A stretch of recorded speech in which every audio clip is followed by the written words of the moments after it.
Imam Hussain, peace be upon him, revived the religion after his martyrdom.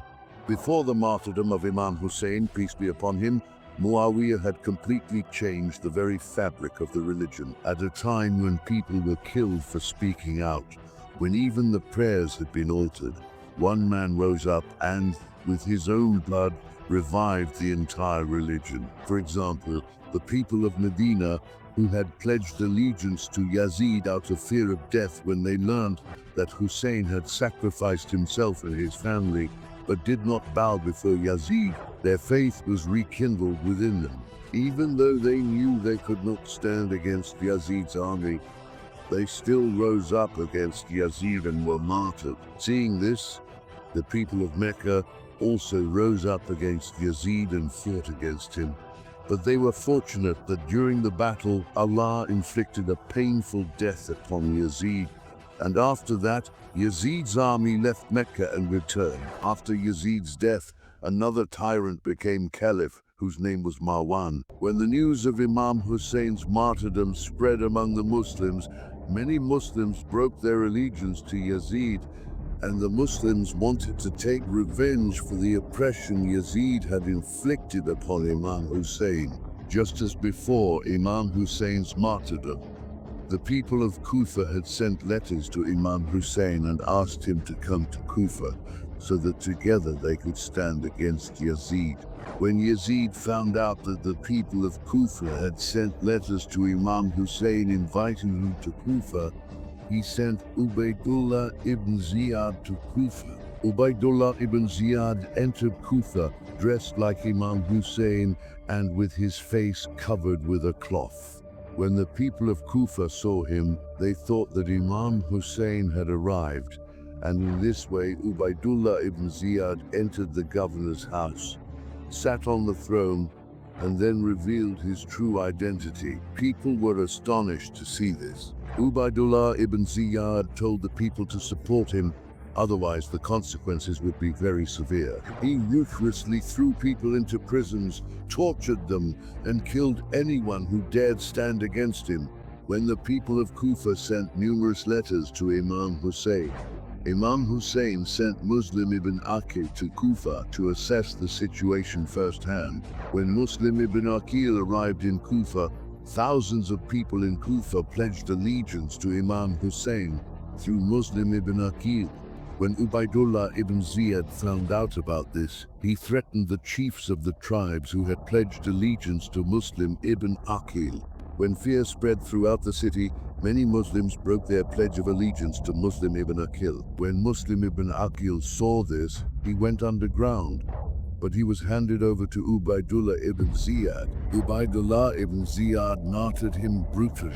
But before his martyrdom, Muslim ibn Aqil had sent a letter to Imam Hussain, peace be upon him, to inform him of all this. However, by the time the letter reached, Imam Hussain, peace be upon him, had already been surrounded by Yazid's army in Karbala. The people of Kufa had become gripped by fear, which is why they abandoned Imam Hussain, peace be upon him, and left him alone. However, after the martyrdom of Imam Hussain, peace be upon him, the people of Kufa were deeply shocked by what had happened. They began to blame themselves for the martyrdom of Imam Hussain, peace be upon him. From Kufa, Hazrat Sulaiman bin Surad, who was a companion of the Prophet, peace be upon him, and had also supported Imam Ali, peace be upon him, began to form a force together with other major leaders of Kufa, which came to be known as the Tawabid. Their aim was to avenge the martyrdom of Imam Hussain, peace be upon him, and in this way, these people began to kill the soldiers and commanders responsible for the martyrdom of Imam Hussain,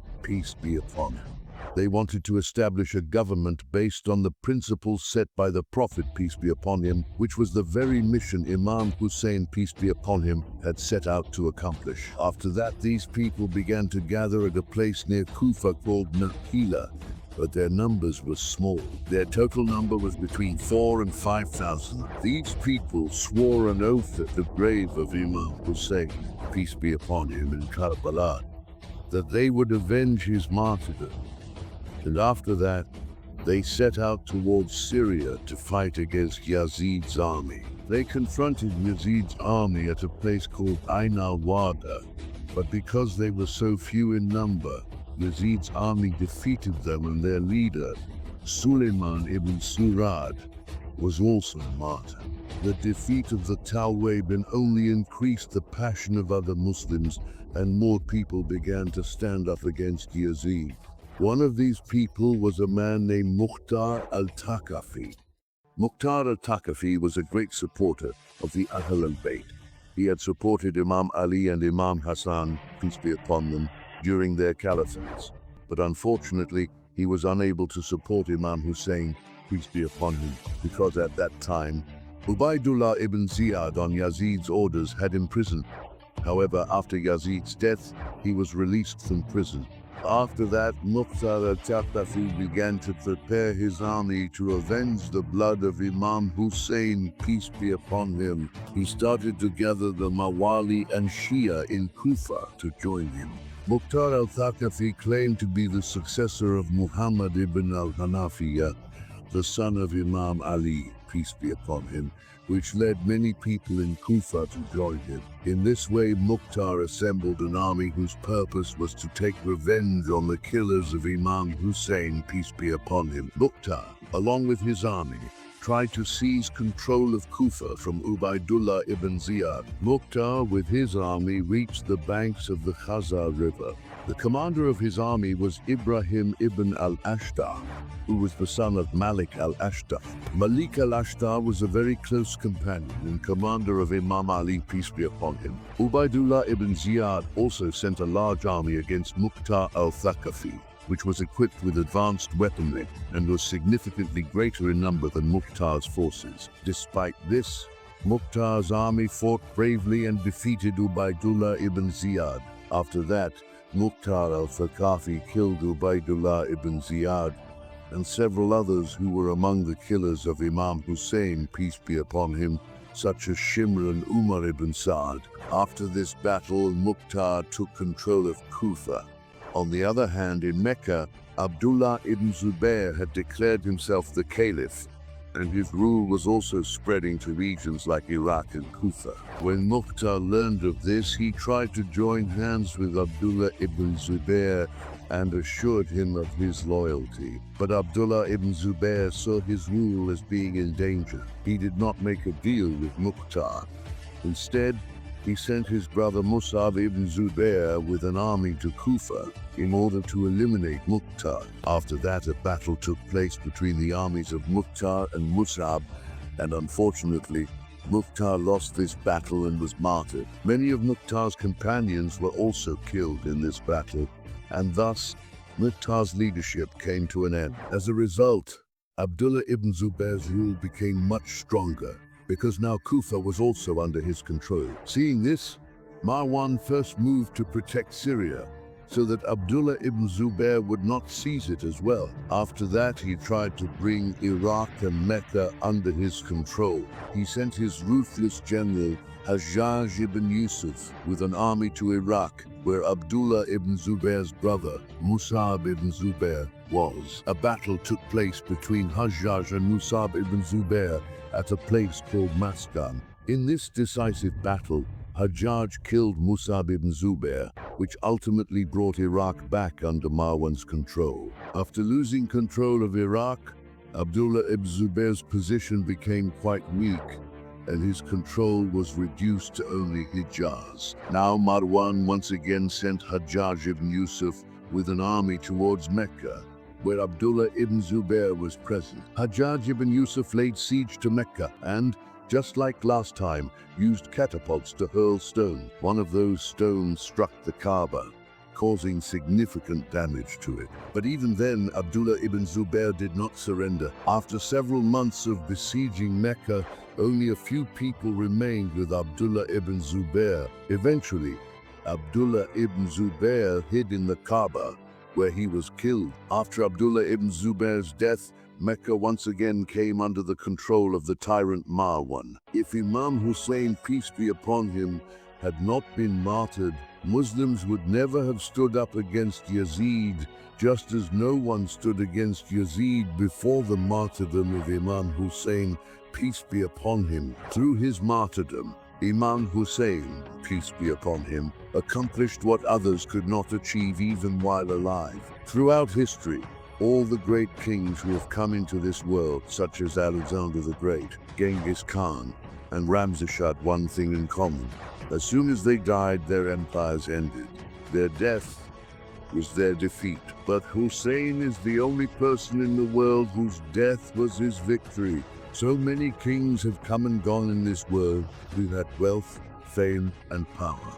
But today no one remembers it. Yet, there was one man who wore simple clothes, who had no wealth, who set out alone, and today he lives on in the hearts of millions. This is called martyrdom. That is why even people from different religions around the world praise Imam Hussain.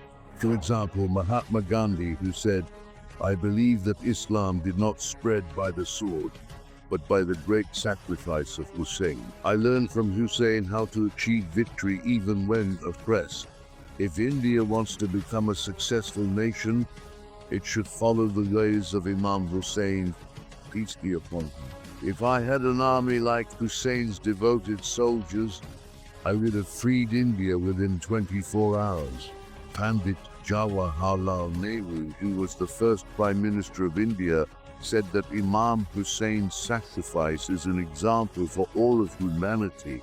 Similarly, Swami Shankaracharya said that Hussein's sacrifice kept Islam alive. Otherwise, there would have been no one left in this world to even mention the name of Islam.